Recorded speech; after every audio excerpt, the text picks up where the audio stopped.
Welcome to Bayou Time. I'm Jacob DeGate, and it's now my pleasure to be joined by Jennifer Ormond, who is the Executive Director of the Bayou Community Foundation. And we also have Richard Watkins, who is the Vice President of the Board for the Bayou Community Foundation. Thank you very much, guys, for joining us. Appreciate having you on. I know y'all have been very busy over the past year doing a lot of great work for the community.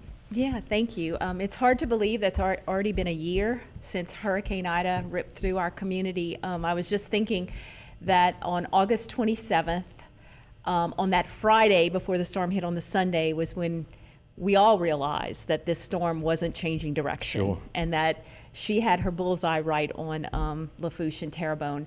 And at that time, Bayou Community Foundation activated our Bayou Recovery Fund for Hurricane Ida relief, because we knew, after seeing all the devastation in the Lake Charles area the year before for Hurricane Laura, first of all, that the need was going to be huge once the storm passed, and also that people around the country would want to help, and we wanted to be that bucket for relief for our area. And so on August 27th, we activated the Bayou Recovery Fund for Hurricane Ida relief, and over the past year, I am delighted to share that thanks to the generosity of our donors, we've been able to support over $5 million in hurricane relief and recovery. That's great, and that's from all over the area. You know, that comes from all throughout the country, doesn't it? Yes, it does. It does.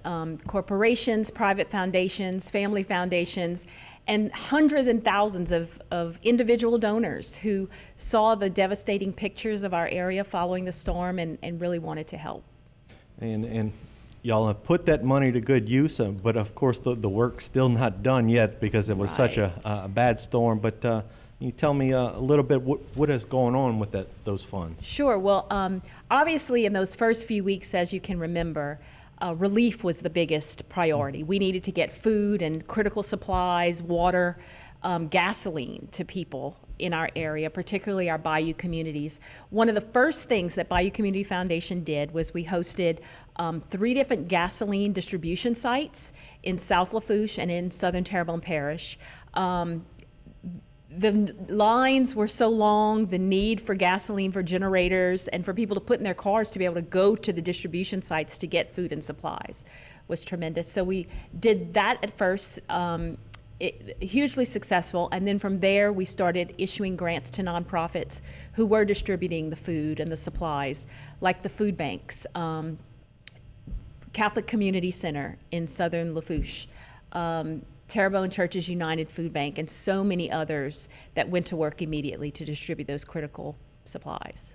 Yeah, you mentioned the gas shortage in the immediate aftermath. You kind of already forget it since it's been a year, but I remember how much of a big issue that was, making sure to have those essential things that you need in that disaster time, and how important that was to get that to people. Right. And so after the first 6 or 8 weeks, when people started having electricity come back on, and our community then transferred to more of a early recovery phase, I guess you could say, and Bayou Community Foundation did that as well with our grants. So in recovery, we started looking at housing, and we can talk about housing in much more detail in a few minutes, but we started looking at the need for temporary housing for people, transitional housing, and then of course repairing and rebuilding homes.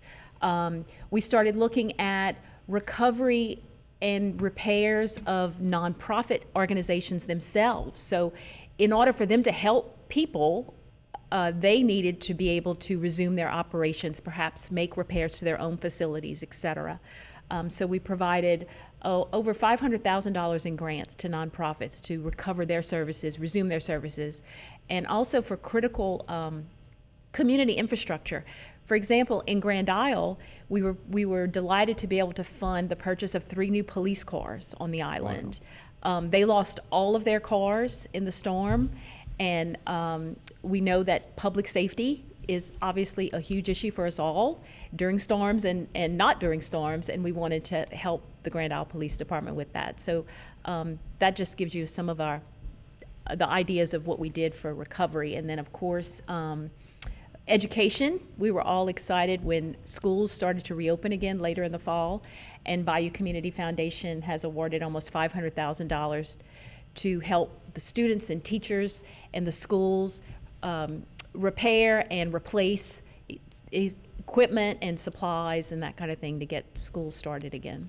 Yeah, that was wonderful. I mean, of course, it starts the new year, but last year that their school years were pretty interrupted. And unfortunately, Yes. some of them are still displaced. But those kinds of things just show how wide the need is throughout the parishes in the surrounding communities of where Right. this storm hit. And Richard, you mentioned earlier about how this storm wasn't one specific area on how the impact was wide. During the break, you had mentioned that. Right. I think it wasn't a New Orleans storm. It was a Bayou storm. And Terrebonne, Lafourche, and Grand Isle took the hit, which was kind of ground zero for everything. But my journey began on one of the gas distributions. We went on it. We had a tanker truck sent down the Bayou, 8,000 gallons, and we gave that all away in one day. Wow. But that trip opened my eyes to the extent of the damage in these areas. I mean, that's what tugged at my heartstring. People living in tents and cars in their property. They had no place to go, no place to live. And we figured that we had to do something. And certainly talked to Jennifer and Bayou Community Foundation. We had to do something. And that's how it really just began organically. The whole effort began organically. And that was, how can we get the people off the ground and into some type of temporary shelter? Of course, we mentioned one area that concerned where you moved from an immediate storm response, you moved next step to housing issues. Can you talk a little bit about that, Jennifer? Sure. Well, as Richard said earlier, the most impactful pictures and stories we heard of people who had lost their homes and were living for many weeks, in some cases, in tents and cars and that kind of thing.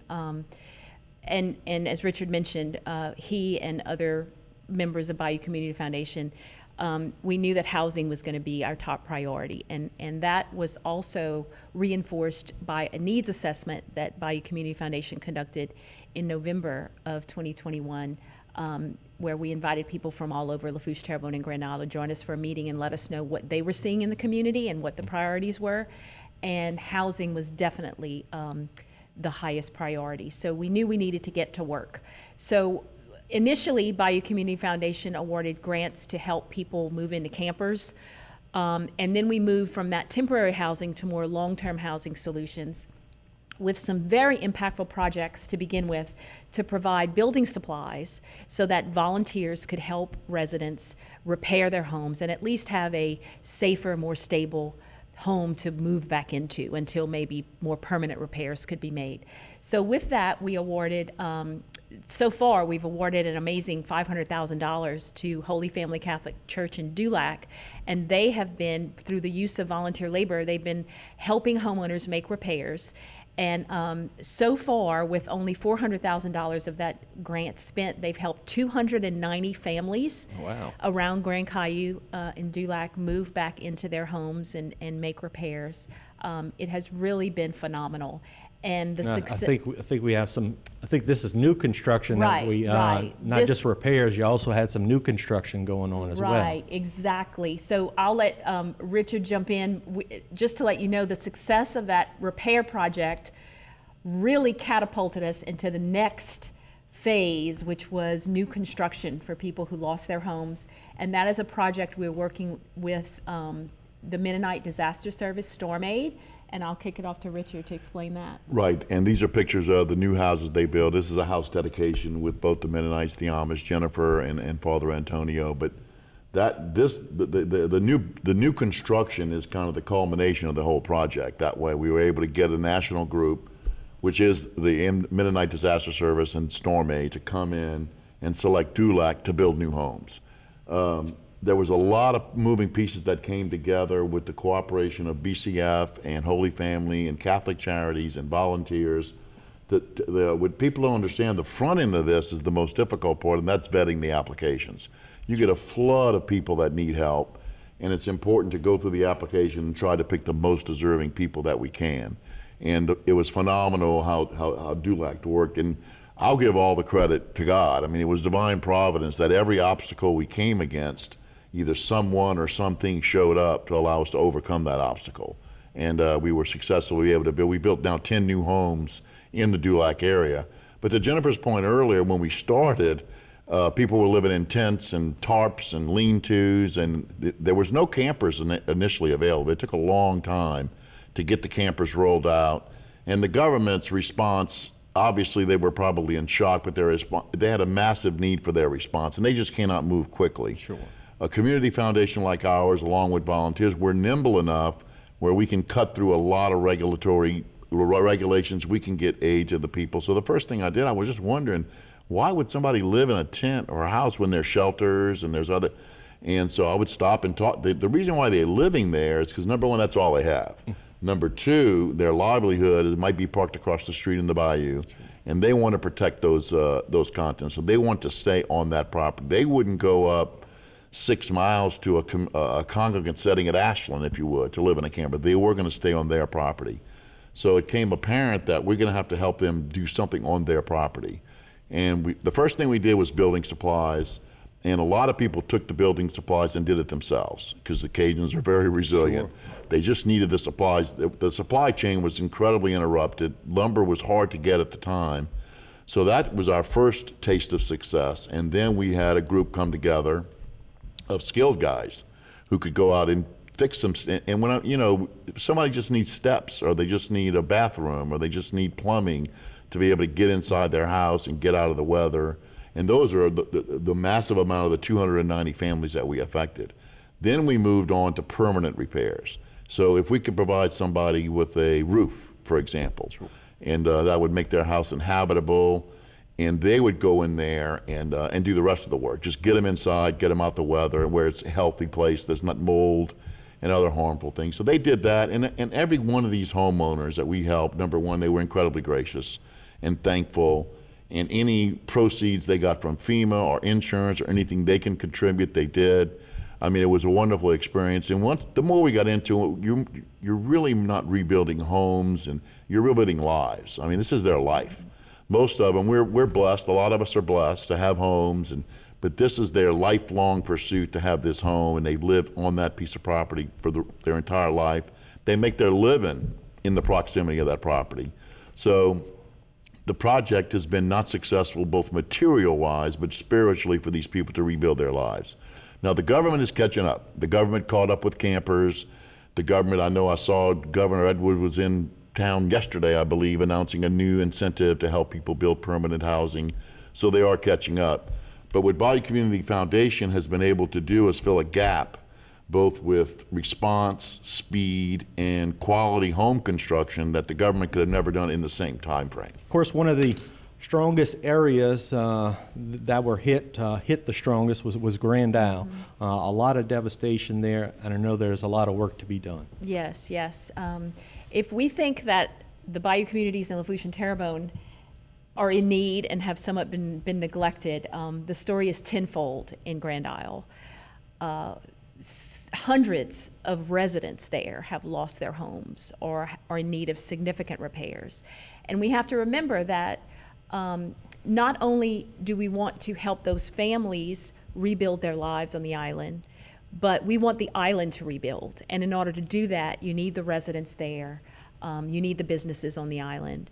So Bayou Community Foundation has expanded our efforts for housing to Grand Isle, and we're now working with Our Lady of the Isle Catholic Church on a project we call Rebuild Grand Isle. And we are very, very hopeful and excited to be able to replicate the new home construction and repairs that we are doing in the Dulac area on the island. And hopefully we'll get that started in earnest and very vigorously this fall. Richard has been working nonstop on finding a volunteer building partner, the way we have the Mennonite Disaster Service in Dulac. He's been working with groups across the country to secure a group to be in Grand Isle starting this fall. Yeah, and we're very close to we have a visit by one of the nationally respected groups. I don't want to make any announcements or commitments, but they're coming in early September to do the assessment. I'm confident that they will choose Grand Isle as one of their sites. But to Jennifer's point, what we did in Dulac, we're replicating in Grand Isle, which means that any group that comes, we're going to be much further down the road than how we started in Dulac. Had a meeting in Grand Isle last night, and we have a great team of volunteers that are vetting applications as we speak. And there's a great need in Grand Isle. Per capita, if you look at the total amount of structures and the total amount of damage, it far exceeds anywhere else in the state, by far, because there was a high percentage of existing structures. The thing I want to make clear is we're not rebuilding camps, we're not rebuilding we're rebuilding the building blocks of the economy. What I mean by that, they need cashiers, they need people to pump gas. So we're looking for lower income people that need assistance, or they're going to leave the island. So our investment is we want sustainability in Grand Isle and want the economy to be sustainable. The other thing about Grand Isle, and it may or may not surprise you, they've gotten the least amount of recovery efforts from any of the national groups, any of the groups that go down. They just have not that they're forgotten, they're remote, it's difficult to operate logistically. It's in Jefferson Parish, not Lafourche Parish, so they're under a different political control. But not that they've been neglected, but they certainly have received the far, far less services than anywhere in Terrebonne and Lafourche Parish. So I'm excited for Bayou Community Foundation to go down there and lend them a hand and try to get them rebuilt. And I'm really excited about the prospects. We've assembled a great team there. We have great volunteers. We just need to make that final step and get that partner to build with. And Jennifer, and the other thing we need, they need these groups need four things. They need meaningful work, which is obviously there. They need lodging, which we have converted the Family Life Center at the church into a lodging facility. They need volunteers, which they provide, and then they need funding. And I'll let Jennifer talk a little more about the funding. We got a good start, but we need additional funding both in Dulac and Grand Isle to sustain these programs. Right. So Bayou Community Foundation is hoping to raise at least $1 million. But of course, we could use more, and we'll continue to fundraise to use more to invest in Rebuild Grand Isle. So we are currently using existing funds in the Bayou Recovery Fund for that, as well as seeking other donations for the Rebuild Grand Isle project. So anyone can give, any amount will help us. Every dollar, every penny helps us build more homes for people who lost it all in Grand Isle. And you can learn more about that project and give or apply for the program if you're a resident of Grand Isle at rebuildgrandisle.com. And you see our sign. If you travel down the island soon, you'll probably notice lots of Rebuild Grand Isle signs that we have along the island to make people aware of our efforts there. Yeah, and the only thing I wanted to add, and Jennifer's right, every little bit helps. $10 help. We can take that money and use it into something. The other thing I think is unique about the program, that except for Jennifer, and she does a lot of things, she's full-time, everybody else involved is volunteer. So the money goes directly to the cause. There's no administrative cost, there's no operating cost. It strictly goes to the project to get things done. And we've done that in Dulac, and we're going to replicate the same in Grand Isle. So your money will have an impact. It'll have an impact. And like I said, the little limit, sure, we want $1 million, but we need the $10 too. So you can go to the website and can contribute any amount that's going to go and have an impact in Grand Isle. That way, that place. Right. Yeah, those little bits add up over time. They do. Absolutely, They they can do. go a long way to help a lot of people They do. in need. I know one more thing that you'll have a webinar. Can you tell us a little bit about that? So of course, Monday, August 29th will be the 1-year anniversary of Hurricane Ida.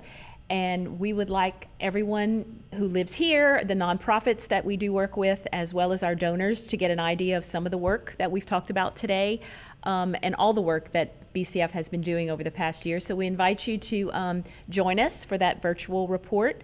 That's Monday, August 29th at 3 p.m. And you can go to our website, bayoucf.org, and you'll find out how to register and participate. All right. Well, thank y'all both very much for not only just joining us, but the work that y'all have done over the past year and continue to do in the future. And we certainly wish y'all the best of luck. Thank you, Jason. Thank you. All right. Stay tuned for more right here on HTV.